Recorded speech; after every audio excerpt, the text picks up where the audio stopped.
Hello दोस्तों, नमस्कार, आदाब। मैं हूं जियाउल हक। आप देख रहे हैं न्यूज़ अड्डा 47। आज हमारे साथ पॉडकास्ट में एक ऐसी शख्सियत जुड़ी है जिनका नाम मोहम्मद वसीम है, जो कि सारी पढ़ाई आपकी जामिया मिलिया इस्लामिया न्यू दिल्ली से हुई है और आप प्रेजेंटली टीजीटी सोशल साइंस के टीचर हैं इन दिल्ली गवर्नमेंट स्कूल्स में। मैं आपका बहुत बहुत स्वागत करता हूं अपने इस पॉडकास्ट में। और आप बेसिकली हरियाणा से ताल्लुक़ रखते हैं, तो अभी रिसेंट हरियाणा में इलेक्शंस चल रहे हैं। उसी से रिलेटेड हम आपसे पहला क्वेश्चन पूछेंगे कि सबसे पहले आप मुझे हरियाणा का जो इलेक्शन है वो किन मुद्दों पर हो रहा है इस बार। सभी साथियों को नमस्कार, आदाब। देखिए, हरियाणा विधानसभा इलेक्शन 2024 इस टाइम अपने उरूज पर पहुंचा हुआ है और इसमें दो पार्टियां मेनली डायरेक्ट फाइट में हैं। दोनों नेशनल पार्टियां हैं, कांग्रेस और बीजेपी। बाद में दो पार्टियां और हैं जो कोalition गठबंधन में चल रही हैं। एक इसमें क्योंकि जो INLD थी, श्री ओम प्रकाश चौटाला जी की जो पार्टी थी, उसके दो टुकड़े हो गए हैं, JJP एक INLD, वो दो भी पार्टियां हैं।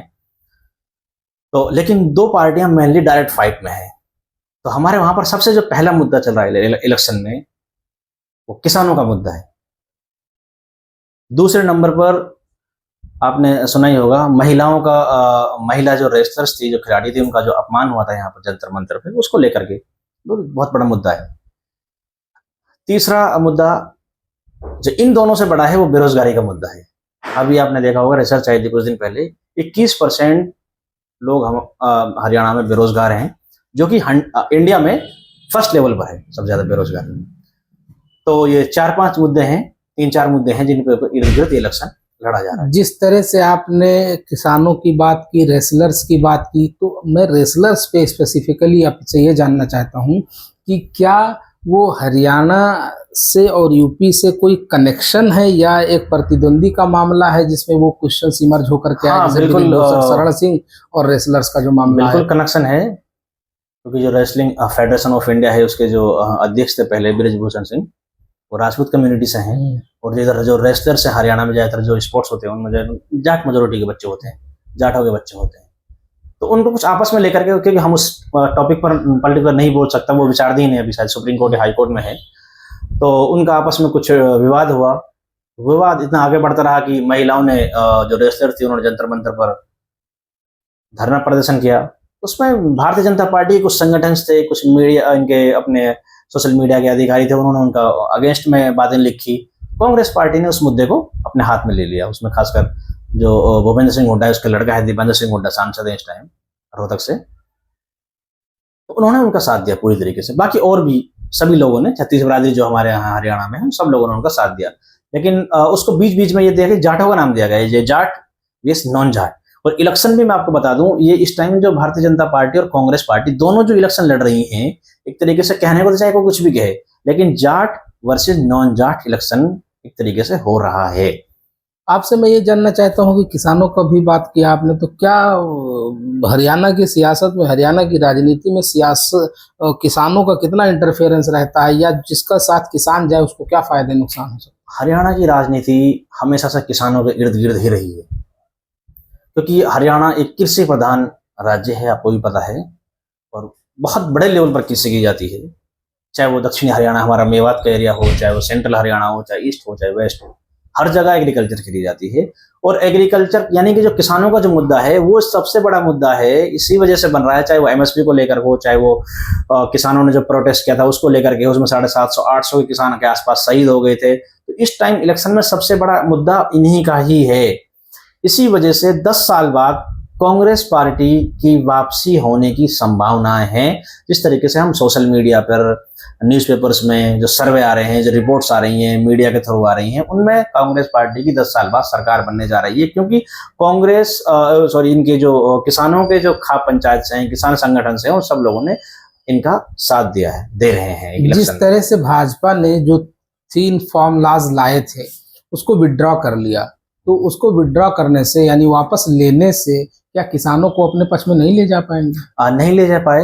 उसका कारण यह था कि बहुत देर हो चुकी थी, बहुत देर हो चुकी थी। उस टाइम तक 800,000 के आसपास तक किसान बॉर्डर पर शहीद हो चुके थे। काफी दिनों तक लगातार प्रोटेस्ट चला।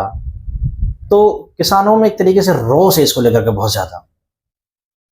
अब हम उस मुद्दे पे नहीं जाएंगे कि मतलब वो 3 क्या थे, कैसे थे, वो किसानों के लिए सही थे या गलत थे, वो बहुत बड़ा लेवल का बड़ा मुद्दा बन जाएगा। लेकिन मैं डायरेक्टली कहूं तो आपसे, किसान उस चीज को लेकर के नाराज थे, हैं, अभी भी हैं, और उसको इलेक्शन में एक तरीके से कांग्रेस पार्टी को उनका सपोर्ट भी मिल रहा है इस बात को। एक बात मैं ये जानना चाहता हूं कि जिस तरह से किसानों का प्रोटेस्ट था, उसमें ये देखने को मिला कि पंजाब और हरियाणा को बाइफरकेट करने की कोशिश हुई, यानी कि ये जो विद्रोह है वो ज्यादातर पंजाब के किसानों की है, हरियाणा की नहीं है। तो इसमें आप क्या समझते हैं, हरियाणा पंजाब दोनों साथ प्रोटेस्ट किए या अलग अलग उनके मुद्दे थे या इश्यूज थे? इसमें कोई शक नहीं, आपको भी पता है हरियाणा और पंजाब में एग्रीकल्चरल ज्यादा होती है। हरियाणा, पंजाब, वेस्टर्न यूपी, गेहूं, चाहे गेहूं का मामला हो, चावल का मामला हो, तो यहाँ पर ज्यादा है। और फिर वेस्ट यूपी का भी उसमें भागीदारी रही, लेकिन बहुत कम रही है, क्योंकि वेस्ट यूपी थोड़ा सा अलग हो जाता है एक तरीके से, क्योंकि वहां पर बीजेपी की गवर्नमेंट भी थी। थोड़ा हल्का सा इसमें राजनीति भी था, ऐसा नहीं था कि पूरी तरीके से टोटली किसानों का था, इसमें हल्का सा राजनीतिक टच भी मुझे देखने को मिला। तो उसको फिर ये कि उसको दूसरा मुद्दा हो जाएगा, उसको एमएसपी को लेकर के बैठे गए। और ये तो है कि हरियाणा और पंजाब, यहाँ के जो किसान हैं वो अपने कुछ विचारों को लेके, अपने टॉपिक्स को लेके उन्होंने अपना प्रोटेस्ट किया, अपने हिसाब से किया। अच्छा लगा उनको, बुरा लगा, वो उनकी अपनी अपनी वो थी। हमारे मेवात में भी इसमें बहुत बड़ा प्रोटेस्ट हुआ। जिस तरह से आपने बात की, तो हरियाणा में जो इलेक्शंस है उसमें जाति का क्या फैक्टर है, जाति समीकरण किस तरह से है, उसमें कौन सी जाति या कास्ट बीजेपी या कांग्रेस में किस तरह से जा रही है, उसमें आप क्या देखते हैं? अब मैं आपको बता दूं, आपके दर्शकों को, कि 2014 से पहले जब यहाँ पर नरेंद्र मोदी की सरकार बनी राष्ट्रीय लेवल पर, उससे पहले हरियाणा में जो सरकारें बनती आई हैं वो जाट के इर्द गिर्द रही हैं। जाट सीएम चेहरा ही रहता था हमेशा से, चाहे कांग्रेस पार्टी का बने चाहे आईएनएलडी का बने। 2014 के बाद समीकरण बदल गए और हरियाणा में पहले नॉन जाट मनोहर लाल खट्टर को चीफ मिनिस्टर बना दिया गया।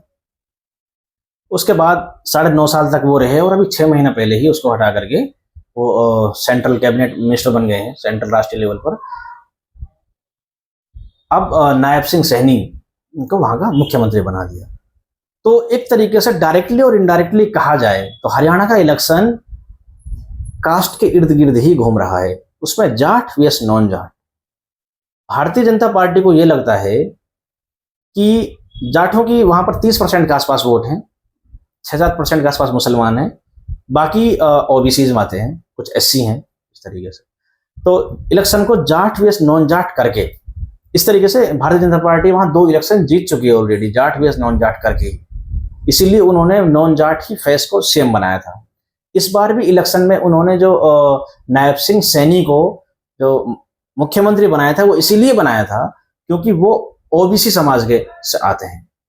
सैनी समुदाय जो है उसका बहुत बड़ा लेवल है हमारे यहाँ पर हरियाणा में, खासकर कुरुक्षेत्र के आसपास वाले एरिया में, तो वो ओबीसी में आता है। अब इलेक्शन भी उसी के इर्द गिर्द ही घूम रहा है। मैं आपसे ये जानना चाहता हूँ कि हरियाणा की पॉलिटिक्स में माइनॉरिटी समुदाय का, यानी कि अल्पसंख्यक समुदाय का क्या रोल रहता है? अभी एक बहुत इंटरेस्टिंग चीज़ है कि मेरा जो रिसर्च है वो ये है कि हरियाणा में बीजेपी ने भी मुस्लिम्स को टिकट दिए हैं, तो इस पर माइनॉरिटी का क्या इन्फ्लुएंस है या उसकी गवर्नमेंट में क्या भागीदारी है? हाँ, बिल्कुल सही बात है। माइनॉरिटीज का देखिए, हरियाणा में जब भी सरकारें बनती रही हैं तो माइनॉरिटीज का उसमें 1 मंत्रालय 2 मंत्रालय मिलते ही रहे हैं हमेशा से।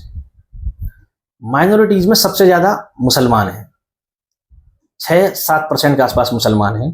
उनमें भी मेनली मेवात एक जिला है। 4 अप्रैल 2005 को मेवात जिले को गुड़गांव से बना करके अलग किया गया था। वहां पर 3 विधानसभा सीटें हैं, नूह, फिरोजपुर, जिरका, पुन्हाना। 3 तो सीटें ये हो गई, 2 सीटें सोना तावड़ो के नाम से है और 1 हथीन सीट है। 5 सीटें तो ये हो गई जहां पर डायरेक्ट मुसलमानों का इंटरफेयर है पूरा। 3 सीटें यमुनानगर तहसील में है और जिले में है, उसमें जगाधरी, साडोरा और यमुनानगर 3 वहां है। तो जो मेवात का जो एरिया है, यहाँ से हमेशा से माइनॉरिटी यानी कि मुस्लिम समाज के विधायक ही बनते आए हैं 1937 से ही। 1937 में जब उस टाइम सरकार बनती थी पंजाब, जब ये पंजाब का एरिया था पूरा, उसके बाद 1952 में पहले इलेक्शन हुए, तब भी यहाँ से फिरोजपुर झिरका से इलेक्शन लड़ा गया था, तो उसको निर्विरोध बना दिया गया था। हमारे बहुत बड़े लीडर थे चौधरी यासीन, उन्होंने मतलब वो जब 1947 की जब बंटवारा हुआ था तो उस टाइम को सबसे बड़े लीडर थे, तो उसको निर्विरोध चुन लिया गया था। पहले एक ऐसा एग्जाम्पल है जो उसी टाइम पहली बार इलेक्शन था, और पहली बार ही, एक ही बार ही जिंदगी में अब तक जितने इलेक्शन हुए हैं ये निर्विरोध चुना गया था। उनका बहुत बड़ा रोल रहा है अपना, उस पर हम अलग से डिस्कस करेंगे मेवात के लिए। तो 5 सीटें ये हो गई, 3 सीटें ये हो गई, 8-9 सीटें ऐसी हैं जो मुसलमान एक तरीके से बाहुल्य हैं, जिन पर इंटरफेयर है, और कुछ सिख समुदाय की सीटें हैं अंबाला के आसपास। तो इस तरीके से मेनली माइनॉरिटीज में जो सिख और मुसलमान, इनका इंटरफेयर रहता है हर सरकार में। अभी क्या हुआ है, 2014 के बाद कुछ समीकरण बदले हैं। 2014 से पहले जो मेवात का जो एरिया था, ये आईएनएलडी की तरफ इनका झुकाव ज्यादा था। 1-2 विधायक कांग्रेस के बन जाते थे, कुछ निर्दलीय, 1-2 मतलब आईएनएलडी का, इस तरीके से यहाँ पर हो जाता। लेकिन आईएनएलडी की तरफ लोगों का ज्यादा झुकाव था। आईएनएलडी पार्टी 2 भागों में टूट गई, तो इसलिए उसका जो वोट बैंक है वो छिटक कर कांग्रेस और बीजेपी में बढ़ गया। अभी इस 2024 के इलेक्शन में नई चीज हमें देखने को ये मिल रही है कि 2 सीटें हैं, भारतीय जनता पार्टी ने अपने टिकट दिए हैं वहां पर। एक तो फिरोजपुर झिरका में नसीम अहमद 2 बार के एमएलए हैं आईएनएलडी से, इनोलो से, पहले विधायक रह चुके हैं 10 साल, उसको टिकट दिया गया है। पिछली बार भी उनको टिकट दिया गया था, लेकिन हार का सामना करना पड़ा था। और एक पुन्हाना है, पिछली बार भी भाजपा ने ही दिया था टिकट। हाँ, भाजपा ने दिया था। एक है पुन्हाना सीट, जहां से चौधरी एजाज, उसको भारतीय जनता पार्टी ने टिकट दिया है। 2 सीटें ये हैं, बाकी 3 सीटों पर कांग्रेस ने टिकट दिए हैं। वर्तमान 3 विधायक हैं, उन्हीं तीनों को टिकटों को रिपीट किया गया है। जैसे नूह में चौधरी आफ्ताब अहमद है, फिरोजपुर झिरका से मोहम्मद खान है, और इधर पुन्हाना में चौधरी इलियास है। 3 से ये है। और जो वो 2 सीटें हैं वहां से भी रिपीट कर दिया है। हतीन से चौधरी इसराइल हैं, उनको टिकट दिया गया है। पिछली बार भी उनको दिया गया था, लेकिन वो हार गए थे, इस बार भी उन्हीं को दिया गया है। और एक सोना है, सोना से रोहतास खटाना है, गुजर समुदाय के हैं, उनको टिकट दिया गया है। मैं आपसे ये जानना चाहता हूं कि हमने, और एक टिकट और है, एक टिकट कांग्रेस ने जगाधरी एरिया है यमुनानगर जिले में, वहां से भी अकरम खान है, वो पहले विधायक रह चुके हैं, उनको टिकट कांग्रेस पार्टी ने दिया है। तो 4 टिकट ये हो गए, 5 टिकट मुस्लिम समुदाय को कांग्रेस पार्टी ने दिए हैं। बीजेपी ने 2 दिए हैं, और जेजेपी ने 6-7 टिकट दिए हैं। बाकी इस तरीके से अलग अलग पार्टियों ने दिए हैं। हरियाणा के सोशल और पॉलिटिकल कॉन्टेक्स्ट में, यानी इसकी राजनीति और सामाजिक एतबार से तो हम बहुत सारी चर्चा कर चुके हैं आपके साथ। हम आप आते हैं इकोनॉमिकल पॉइंट ऑफ व्यू से, उसका जो मईशत है, उसकी जो अर्थशास्त्र है। अगर आप देखेंगे नॉर्थ रीजन में, इंडिया के नॉर्थ रीजन में, तो हरियाणा, दिल्ली ही उसके ज़्यादा डेवलप्ड है कंपेयर टू जो अदर नॉर्थ हैं, यूपी है, बिहार है। आप देख रहे हैं कि गुड़गांव होने की वजह से इसकी इकोनॉमी बहुत डेवलप करी। अब उसी में हम स्पेसिफिक आते हैं मेवात वाले रीजन में। आपने जिस तरह से कहा कि गुरुग्राम से कट करके वो बने हैं, तो आपसे मैं ये जानना चाहता हूँ कि गुरुग्राम इतना डेवलप है, आपके आसपास के मेवात के रीजन इतने डेवलप है, तो मेवात इतना पीछे क्यों रह गया? देखिए, इसके कई सारे कारण हैं। मेरा जो अपना मानना है, हमारे वहाँ के जो लोकल लीडरशिप रही है हमेशा से बहुत खराब रही है, बहुत बेकार रही है। कभी भी उन्होंने शिक्षा, स्वास्थ्य पर कभी ध्यान नहीं दिया, आज तक भी, यहाँ तक भी, अब तक भी ध्यान नहीं दिया। क्योंकि हमारे वहाँ की जो राजनीति है हमेशा से, मैंने आपको बताया था पहले, कि वो एक तरीके से गोत्र सिस्टम पर चल रही है, पाल सिस्टम, गोत्र सिस्टम पर। चाहे अब वो ये देखते ही नहीं है कि ये नेता जो है पढ़ा लिखा है, अनपढ़ है, इसके पास बोलना आ रहा है, नहीं आ रहा है, वो इन क्वालिटीज को देखते ही नहीं है। वो सिर्फ ये कि हमारी जाति का है, हमारा कास्ट का है, हमारी गोत्र का है, हमारे पाल का है, इसको अंधाधुंध बना करके वो विधानसभा भेजते रहे हैं ऐसे लोग। अनफॉर्चुनेटली है ये कि आज तक भी हमारे वहां पर इलेक्शंस का यही स्वरूप चलता रहा है। अब जो है थोड़े एजुकेशन का प्रभाव बढ़ा है, तो अब कुछ मुद्दों पर राजनीति हो भी रही है, इलेक्शंस भी हो रहे हैं, पब्लिक जो है एमएलए से पूछ भी रही है, सरकार से भी पूछ रही है। तो इसका लोकल लीडरशिप का बहुत बड़ा कारण रहा है एक तो। दूसरा, स्टेट लेवल पर भी हमारी अनदेखी की गई है, क्योंकि मुस्लिम बाहुल्य इलाका होने की वजह से राज्य सरकारों ने कभी हमारे ऊपर ध्यान नहीं दिया। आपको ये सुनकर बड़ा आश्चर्य होगा कि पूरे हमारे जिले में एक सेंट्रल यूनिवर्सिटी नहीं हुई। 80-85% लोगों ने, अभी तक हमारे वहां के लोगों ने रेल नहीं देखी, रेल की क्या होती, कैसी होती है रेल। इसके अलावा 4 lane road connective transportation system बिल्कुल बेकार है। हर स्कूल स्कूल बने हुए हैं, बिल्डिंग्स बनी हुई हैं, लेकिन उनमें टीचर्स नहीं है। लेकिन हम आपसे ये जानना चाहेंगे कि आप सरकारों को जिम्मेदार ठहरा सकते हैं, डेमोक्रेसी है, लेकिन इसी डेमोक्रेसी में मेवात के ही लोग तो एमएलए और एमपी बनते हैं, वो लोग भी तो जाते ही हैं। तो अगर वो ही चाहते डेवलप करना, तो उनका क्या इंटेंशन है, वो कितना डेवलप कर पा रहे हैं या नहीं कर पा रहे हैं? सरकारों के पास प्रोजेक्ट लेके जाएंगे तभी तो मिलेंगी। एक इसका कारण ये है कि हमारा जो एमएलए जिन्हें चुन के जाते हैं, वो एक पता नहीं एक वो रहा है, अपवाद रहा है कि ये हमेशा विपक्ष में रहे हैं, अपोजिशन में रहे हैं। 3 विधानसभा सीटें हैं, इन तीनों में यही, अब मैं आपको बताऊं, इसका थोड़ा लेके चलता हूं आपको। अभी 2024 के इलेक्शन हो रहा है, 2019 के जो इलेक्शन हुए, राज्य में सरकार बनी जेजेपी और बीजेपी की कोalition में, और हमारे यहाँ से तीनों विधायक कांग्रेस के चुन के भी। उससे पहले 2014 में इलेक्शन हुए, बिल्कुल आप ये लगा लो 2 सीटों पर INLD के कैंडिडेट जीत कर गए। नूह से जाकिर हुसैन, फिरोजपुर से नसीम अहमद, और पुन्हाना से निर्दलीय विधायक थे रईसा खान, और उधर सरकार बन गई भारतीय जनता पार्टी की। तो रईसा खान ने हल्का फुल्का विकास करवाया आपने वहां पर, उसके बनाए हुए कॉलेज हैं, सचिवालय, तो कई सारी चीजें हैं, लेकिन इन दोनों तहसीलों में बिल्कुल कोई काम नहीं हुआ।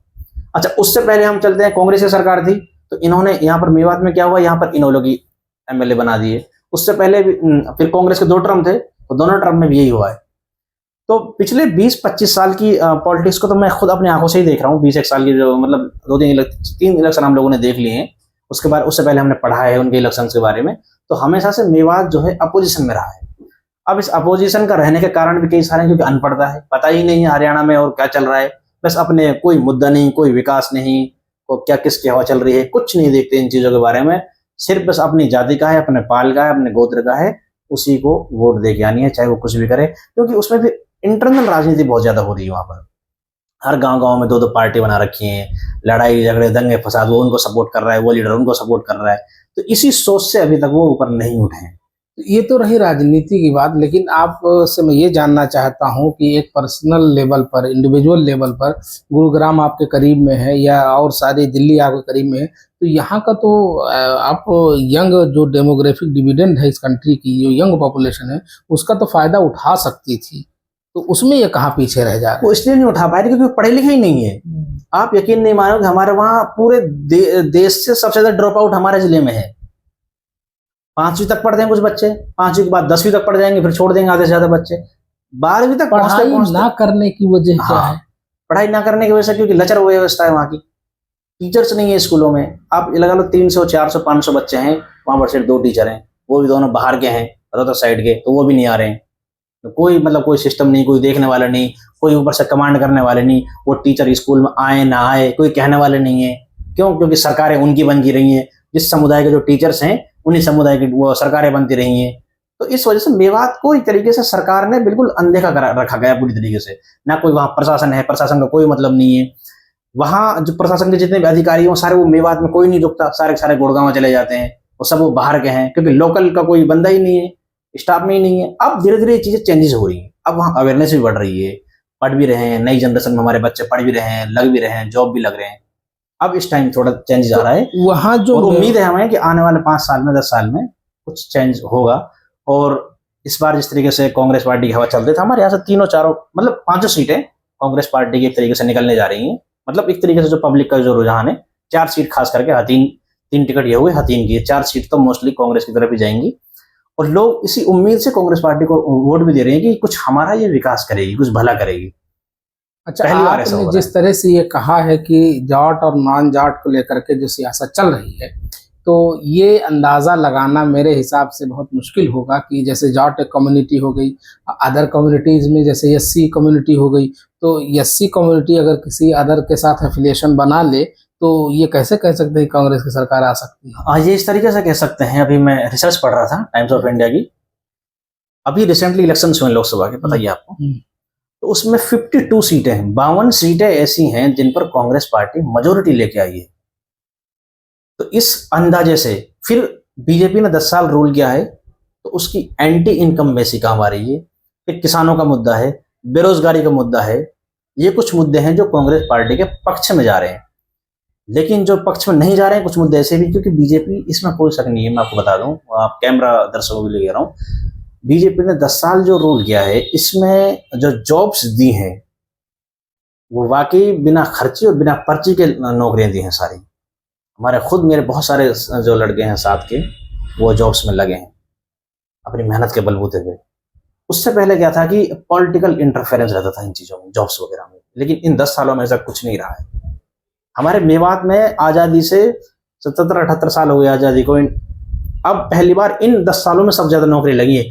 इन 10 सालों का ग्राफ एक तरफ रख लीजिए और उन मतलब 66 सालों का अलग रख लीजिए, बराबर से मिलेंगी नौकरियां। तो क्या यंग पॉपुलेशन में इसका भाजपा फायदा नहीं उठाएगी? हाँ बिल्कुल उठाएगी, मैं वही तो कह रहा हूँ, ये पक्ष में है भाई बीजेपी के, ये चीजें पक्ष में है और कुछ चीजें विपक्ष में है, तो इस तरीके से जा रही हैं। तो हमने बहुत सारे मुद्दे को कवर किया है, उसके सियासत को, उसके इकोनॉमिकल पर्सपेक्टिव में, उसकी जो एथिकल पॉइंट ऑफ व्यू से अगर हम एक सवाल आपसे पूछें कि जैसे ये मॉब लिंचिंग के केसेस होते रहे हैं, तो क्या हरियाणा में कोई ऐसी कोलिशन पब्लिक डोमेन में बने कि जैसे मान लीजिए कि सब एक ही है, इस तरह नहीं होने चाहिए? जो अभी दंगा हुआ रिसेंटली, आपने गोत्र के हिसाब से बहुत सारी चीज़ें ऑफ कैमरा मुझे बताई थी, तो क्या इसके लिए क्या ऐसा करे वहाँ का पब्लिक डोमेन में, क्या किया जाए, या दर्शकों को क्या बताना चाहेंगे हरियाणा के लोगों को कि जिससे आपसी का, माल का, जान का नुकसान ना हो और आने वाले टाइम में ऐसे दंगे ना हो? तो दंगे का रीज़न क्या था और क्या ऐसे रुकेगा, उसके बारे में आप देखिए, सबसे पहले तो मैं ये बता दूं कि हरियाणा में 1947 में जो दंश था वो झेला है, उसके बाद वहां पर फिर भाईचारा किया गया। जो भी जिसको 1947 में जो भी हुआ, जो भी इंसिडेंट हो, टॉपिक अलग हो जाएगा, उसमें हम डिस्कस नहीं करेंगे। अभी रिसेंटली जो आपने कहा जैसे नूह में जो वायलेंस हुआ है, ये जो नूह दंगा जो वर्ड दिया गया है ना, मुझे तो इससे ही आपत्ति है, क्योंकि नूह जो जिला है, मेवात जो जिला है, मेवात जो एरिया है, यहाँ पर आपको सबसे 36 बरादरी आपस में मिलकर रहती है और इतना बहुत ज्यादा भाईचारा है। कभी वहां लोकल लोगों में आपस में कोई डिस्प्यूट हुआ ही नहीं है। हमारे यहाँ पर 80% के आसपास पॉपुलेशन मुसलमानों की, 20% के आसपास हिंदू है, बिल्कुल भाईचारा। आप, मैं तो दर्शकों से कहता हूँ, आप लोग जाइए मेवात, घूमिए, देख के आइए, आपको लगेगा कि वहां मतलब मेवात जैसी शांति, भाईचारा कहीं और मिलेगा ही नहीं। ये जो वॉयलेंस हुआ था, ये आउटसाइड के कुछ लोग थे, मैं आपको बताऊं इसके बारे में। देखिए, थोड़ा सा पीछे जाता हूं मॉब लिंचिंग के बारे में। हमारा जो एरिया है वहां पर एक शख्स था पहलू खान। पहलू खान जयपुर से बाकायदा नगर निगम की रसीद थी उनके पास, सर्टिफिकेट था, और वो एक दूध पीने के लिए एक गाय लेके आ रहे थे अपने यहाँ पर, और बहरोड एक एरिया है राजस्थान में, वहां पर उसको कुछ लोगों ने मिलकर के लिंच कर दिया कि ये इसको काटने के लिए लेके जा रहा है। अच्छा, इससे पहले मैं एक पॉइंट और बताऊं आपको, हमारे यहाँ की 80% पॉपुलेशन एग्रीकल्चर पर डिपेंड है और साथ में पशुपालन बहुत बड़े लेवल पर किया जाता है। और गाय, ये तो कहते हैं कि गाय माता है, ये है वो, लेकिन उसके लिए कुछ करते नहीं। लेकिन आप मेवात जाके देखिए, हर घर में, हर दूसरे घर में आपको गाय मिलेगी जो पालते हैं उनको, उनका दूध पीते हैं, वो एक उनकी आजीविका का हिस्सा है गाय। अब इन्होंने इल्जाम लगा रखे कि भाई ये गोकशी करते हैं, ये है वो है, इस तरीके से ऐसा नहीं है। वहां पर ये कुछ डिस्टर्बेंट एलिमेंट हर जगह होते हैं, मैं ये भी नहीं कह रहा कि भाई हैं, कुछ एलिमेंट्स ऐसे हैं, उन पर प्रशासन कार्रवाई करेगा। आप लोग कौन होते हो? तो हमारे यहाँ के 2 लड़के थे, नासिर और जुनैद, उनको इसी शक के आधार पर यहाँ के कुछ संगठन है, नाम नहीं लूंगा उनका, संगठनों का सबको पता ही है, बजरंग दल वगैरह ये संगठन हो गए। इन संगठनों ने उन दोनों लड़कों को पकड़ के, उनका अपहरण करके, किडनैप करके, और रेवाड़ी जिला लगता है टच में, उसमें ले जा करके उनको जिंदा जला कर आग लगा दी। तो उस चीज से हमारे यहाँ के लोगों में बहुत ज्यादा मतलब एक नाराजगी थी, गुस्सा था, और वो प्रशासन के खिलाफ भी था, क्योंकि आप कार्रवाई क्यों नहीं कर रहे? क्योंकि प्रशासन उसकी मिली भगत थी उसमें। उसके बाद क्या होता है, 2 पॉइंट और उससे पीछे लेके जाता हूं आपको मैं। हमारे वहां एक शोभा यात्रा निकलती है, वो हर साल निकलती है, पहले से ऐतिहासिक रूप से निकलती है, क्योंकि मेवात एक ऐतिहासिक रूप से एक पुराना एरिया रहा है और ये एक ब्रिज का एरिया भी है। मेवात का कुछ हिस्सा ब्रिज में आता है, जैसे पुन्हाना एक एरिया है। पुन्हाना जो एरिया है, वहां से ब्रिज मंडल की जो 84 कोस परिक्रमा यात्रा होती है, वो पुन्हाना एरिया में होती है। पुन्हाना में एक गांव है नीम का, वहां से होती हुई हो जाती है। और आपको यकीन नहीं होगा, उस परिक्रमा में जब श्रद्धालु जाते हैं तो उनकी खाने पीने की जो सुविधाएं हैं वो वहां के लोकल लोग करते हैं। हमारे साथ के हैं, हमारे साथी हैं, या है भाई हमारे, और वो तालिब एडवोकेट हैं, वो खुद अपने घर पे अपने स्कूल में आसपास में उनको रखने की मतलब सुविधाएं करते हैं उनके लिए। आप जाके देखिए, रिपोर्ट करिए, हर साल ऐसे होता है। एक ये ब्रिज वाली यात्रा हो गई, एक शोभा यात्रा होती है। तो अब क्या हुआ, एक तो मामला पहले से ही उन 2 लड़कों की वजह से गुस्सा था लोगों में। अब इन्होंने क्या काम करा, इन संगठन वालों ने, या फरीदाबाद गुड़गांव के जो रहने वाले थे, इन लोगों ने मेवात वालों को चैलेंज देना स्वीकार कर दिया। उसमें एक शख्स का नाम है बिट्टू बजरंगी। तो बिट्टू बजरंगी ने ये कहा कि भाई तुम्हारा जीजा आ रहा है, उनका स्वागत नहीं करोगे। तो मेवात के जो लोग थे वो उनके अंदर थोड़ा सा गुस्सा है, मतलब क्योंकि वो एग्रेसिव दिमाग पहले से एग्रेसिव रही है। मेवात की जो कौम है वो ऐतिहासिक रूप से एग्रेसिव रही है, चाहे वो दिल्ली सल्तनत का पीरियड हो, चाहे वो मुगल कालीन हो, चाहे वो अंग्रेजों का पीरियड हो, उन्होंने कभी गुलामी बर्दाश्त नहीं करी। और आज भी यही कारण है कि वो हमेशा अपोजिशन में रहते हैं। हमेशा वो बिल्कुल विंद्रोह के, मतलब विंद्रोही प्रवृत्ति के लोग हैं। इतिहास भरा पड़ा इसको लेके आप कभी डिस्कस करेंगे तो मैं बताऊंगा सारी चीजें एक करके। सारी सबसे उन्होंने टक्कर लड़ाइयां लड़ी हैं सबसे। तो वही अब हुआ है। तो ये इन लोगों ने चैलेंज दिया, उनको ये चीज खटक गई ये बात, और उन्होंने रिटालेट कर दिया। तो जैसे ये लेकर के गए, अब देखो शोभा यात्रा का मतलब क्या होता है, भाई कुछ श्रद्धालु जाते हैं, आराम से जाएं, अपनी यात्रा करें, परिक्रमा करें, जो भी है अपने मंदिर में जाके पूजा अर्चना करें। लेकिन ये लोग कुछ जो स्लोगन्स लगाते हुए गए, अब उसमें कई सारे स्लोगन्स हैं, वो आपको पता ही है, मैं ऑन कैमरा क्या कहूँ उनको, मतलब तुम पाकिस्तान जाओ, तुम ये हो, तुम वो, ये सारी चीजें। अब वहां के जो लोकल लोग हैं वो इस चीज को वो नहीं कर पाए एडजस्ट, तो टकराहट दोनों में हो गई। यानी कुछ संगठन और वहां के कुछ लोगों में, ऐसे नहीं सब, कुछ लोगों के बीच में आपस में टकराहट हो गई। इसको ही दंगा का नाम दिया गया, जबकि ऐसा नहीं था। ये मैं आप लोगों को बता दूं, ये नूह दंगा कोई ऐसा नहीं था वहां लोकल लोगों में। लोकल लोगों को ना आज वहां कोई प्रॉब्लम है, ना पहले कोई प्रॉब्लम थी, ना कभी वहां रहेगी कोई प्रॉब्लम। क्योंकि वहां का जो ज्योग्राफिकल एरिया है, जो वहां की सोच है, जो सामाजिक ताना बाना है, वो क्योंकि हमारे वहां 36 बिरादरी रहती है, गोत्रपाल है, वो जो हिंदू वहां जो रहते हैं वो उन्हीं की वंशज है, आपस में सब भाईचारा है। इसलिए आपने देखा होगा जब दंगा हुआ, दंगे के तुरंत बाद जाट कम्युनिटी ने मेवातियों को साथ दिया था। क्यों? क्योंकि हमारे जो मेव कम्युनिटी है, इसमें कुछ राजपूत हैं, चौहान हो गए, तोमर हो गए, कुछ जाटों के हैं, कुछ गुज्जरों के हैं, कुछ अहीरों के हैं, तो सब जातियों से मिल गए हैं। इसलिए उन्होंने साथ दिया, क्योंकि वहां लोकल लोगों को कोई मामला नहीं था, बाहरी लोगों ने किया था वो तो।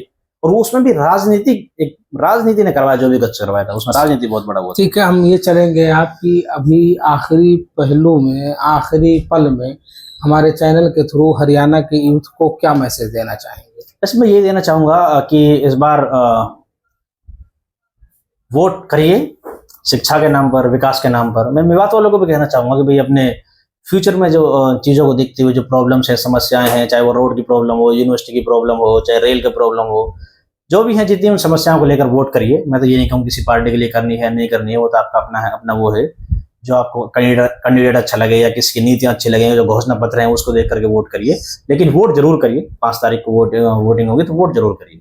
मेरे तरफ से भी यही है कि ये डेमोक्रेसी का एक पर्व है, आप वोट जरूर करने जाएं और अपने राइट्स का पूरा इस्तेमाल करें।